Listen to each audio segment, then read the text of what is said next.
All right, in this economy, the inflation doesn't stop at humans. Your pets, yeah, they're feeling it too. You may have noticed the price of your pet's food, vet visits, and treats have gone up recently, and this petflation might be making it hard to get the care you need for your furry best friend.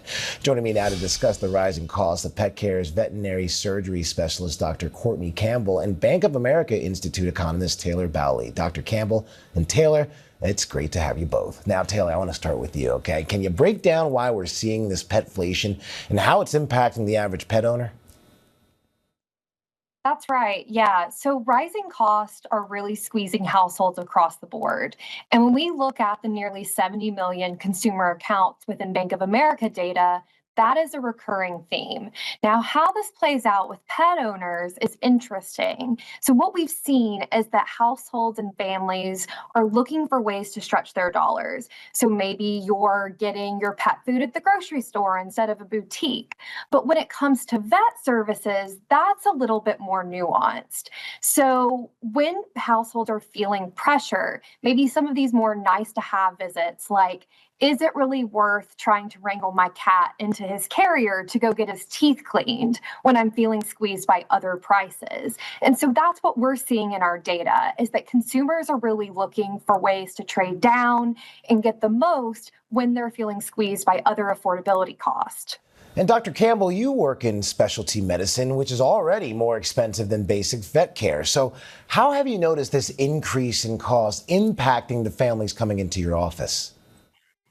Absolutely. Thank you so much for bringing attention to this critical issue. There is no mistake that right now we are at a critical inflection point. Over 90 million households have pets, right? That's over two to every three households. And costs have actually gone up 5 to 6%. So even in specialty medicine, we are actually seeing costs go up. And the reality is this, is that when people or when families can't afford the cost of care, it affects three main parties. Of course, the pet, the veterinary teams, but also the veterinarians delivering the cost of care. So we're not just talking about the rise in inflation and the troubling job numbers, essentially seeing pets being collateral damage or a canary in the coal mine. What we're seeing is truly families broken up and issues regarding families and their human-animal bond. Now, Taylor, how do you suggest people manage the rising costs for these beloved family members?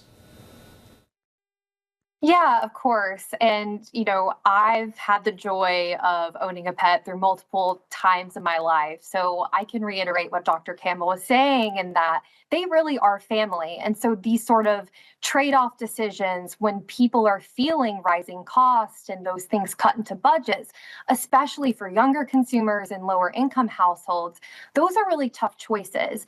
But what we have seen is that consumers continue to adapt. As I mentioned earlier, they're looking for ways to trade down. So if I'm shopping for pet food at the grocery store, it may not only be because of convenience, but it might be because it's a cheaper alternative.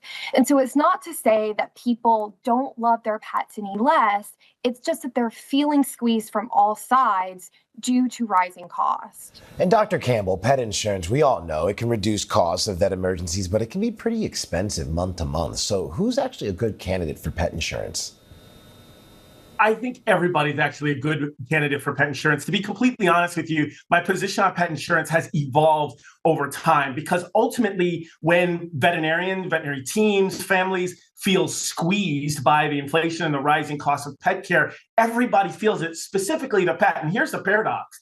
The longer you wait, the more severe a lot of these conditions become. So let's say your pet has a tumor or something like that. The larger it gets, the more costly the care is. So I would say certainly think about three main things as a tool of financial instruments to help you with the squeeze. Number one, pet insurance. Number two, create a sort of good, better, best schema for your cost of care so that instead of saying no to everything, you can say yes to something. And of course, develop a pet healthcare account. And that way you have a personal account where you have dedicated that towards pet healthcare because ultimately your pet is going to need it as they continue to get older. Absolutely. Dr. Courtney Campbell and Taylor Bowley, can't thank you enough.